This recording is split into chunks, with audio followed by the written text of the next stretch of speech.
आप दिल्ली, हैदराबाद और महाराष्ट्र जैसे हिंदुस्तान के कई मशहूर इलाकों के इतिहास से वाकिफ होंगे, क्योंकि हमें बचपन से लेकर अब तक इन्हीं मशहूर राज्यों और इनके इतिहास के बारे में पढ़ाया जाता है। मगर कभी आपने ये पढ़ा है कि कश्मीर का इतिहास क्या था? कश्मीर कैसे एक बौद्ध और हिंदू इलाके से मुस्लिम बहुल इलाका बन गया? कश्मीर का वो कौन सा राजा था जिसने सबसे पहले इस्लाम कबूल किया?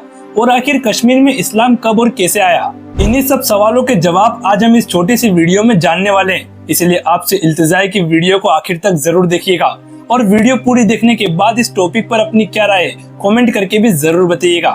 दोस्तों, कश्मीर में इस्लाम की शुरुआत को जानने के लिए हमें जाना होगा आज से करीबन 700 साल पहले, जब 13वीं सदी के आखिर में सेंट्रल इंडिया के अंदर दिल्ली सल्तनत कायम थी और मुसलमान हिंदुस्तान में अपनी एक मजबूत रियासत कायम कर चुके थे। इस दौर में कश्मीर के अंदर लोहारा राजवंश का एंड चल रहा था, जो कि कश्मीरी हिंदू राजवंश था और पिछले 300 सालों से कश्मीर पर हुकूमत कर रहा था।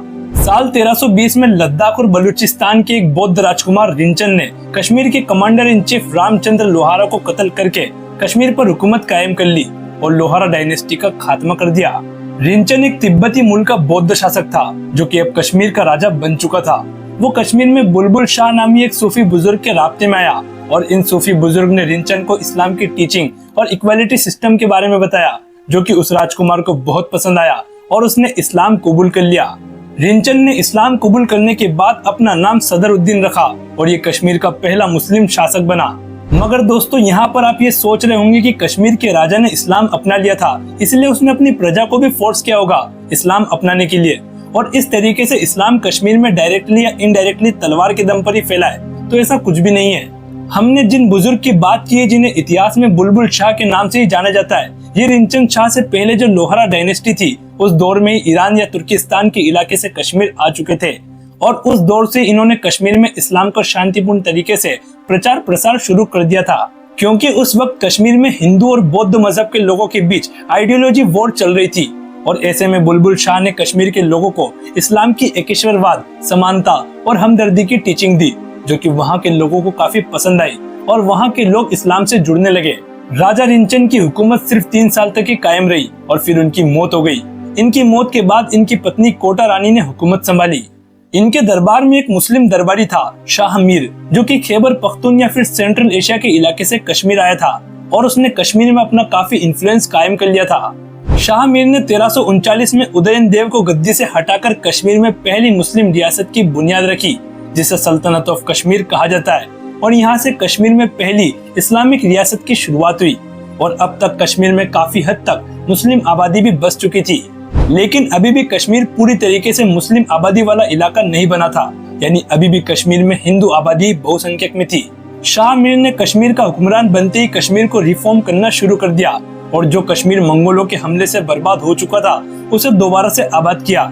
मगर दोस्तों, कश्मीर का हुक्मरान भले ही मुस्लिम बन चुका था, मगर अभी भी कश्मीर के ज्यादातर आवाम और शाह मीर के ज्यादातर दरबारी हिंदू मजहब के ही हुआ करते थे। कई सालों तक ये सिलसिला चलता रहा, मगर इस बीच जो कश्मीर के लोकल लोग थे, जो आम लोग थे, उनमें इस्लाम का इन्फ्लुएंस बढ़ता गया। सूफी बुजुर्ग बुलबुल शाह के बाद 1372 में एक और सूफी बुजुर्ग ईरान से कश्मीर की ओर आए, जिन्हें मीर सैयद अली हमदानी के नाम से जाना जाता है। ये अकेले नहीं आए थे, बल्कि अपने साथ सैकड़ों की तादाद में अपने शागिर्द और कारोबारियों को भी साथ लाए थे। ये लोग कश्मीर के अलग अलग इलाकों में जाकर इस्लाम की तबलीग करने लगे और कश्मीर के आम लोगों को इस्लाम मजहब से आगाह करने लगे, जिसका नतीजा ये रहा कि कश्मीर में तेजी से इस्लाम मजहब फैलने लगा और इसके साथ ही इन बुजुर्ग ने कश्मीर में जो मुसलमान थे उन्हें सोसाइटी की तरह ऑर्गेनाइज किया, मस्जिदें तामीर कराई और जरूरतमंदों के लिए खानगाहें भी तैयार करवाई। दोस्तों, बुलबुल शाह ने कश्मीर में इस्लाम का आगाज किया था और शाह हमदान यानी मीर सैयद अली हमदानी के दौर में कश्मीर में इस्लाम अपने उरूज पर पहुंच गया और बढ़ चढ़कर लोगों ने इस्लाम अपनाया। यही वो टर्निंग पॉइंट था जब कश्मीर के लोगों का पहनावा, रहन सहन सब इस्लामिक माहौल में डल चुका था, क्योंकि ये लोग इन सूफी बुजुर्ग की बातों और रहन सहन से काफी इंस्पायर हुए थे। 15वीं सदी तक आते आते कश्मीर में मुसलमानों की आबादी बाकी धर्मों को क्रॉस करके सबसे ज्यादा हो गई थी और अब पहली बार कश्मीर में मुसलमान बहुसंख्यक हो गए थे। इस बीच दोस्तों, कश्मीर की पॉलिटिक्स में कई रियासतें आई और गई, मगर कश्मीर के लोगों में जो इस्लाम मजहब का इन्फ्लुएंस कायम हुआ था, वो बढ़ता ही चला गया। इस दौरान जब 16वीं सदी में बादशाह अकबर हिंदुस्तान में मुगल साम्राज्य को फैला रहे थे, तो उन्होंने कश्मीर को भी अपने अंडर में ले लिया था और फिर कश्मीर पर मुगलिया हुकूमत शुरू हो चुकी थी। खासकर बादशाह जहांगीर के बारे में तो ये बताया जाता है कि उन्हें कश्मीर से काफी लगाव था और इसी लगाव के चलते उन्होंने कहा था कि अगर फिरदौस रूह ज़मी अस्त, हमी अस्तो, हमी अस्तो, हमी अस्त, यानी अगर इस दुनिया में कहीं जन्नत है तो वो यही है, यही है, यही है। इनके बाद बादशाह औरंगजेब की हुकूमत के दौरान तक कश्मीर मुगलों के अंडर में रहा, मगर फिर धीरे धीरे मुगलिया सल्तनत कमजोर होने के साथ साथ कश्मीर से मुगलिया परचम उतरने लगा और अब कश्मीर एक अफगान सुल्तान अहमद शाह अब्दाली की हुकूमत में आ गया। अहमद शाह अब्दाली के बाद कश्मीर पर सिखों की भी हुकूमत आई और फिर आखिर में जब पूरे भारत पर अंग्रेजी निजाम कायम हो गया तो कश्मीर भी अंग्रेजों के अंडर में चला गया।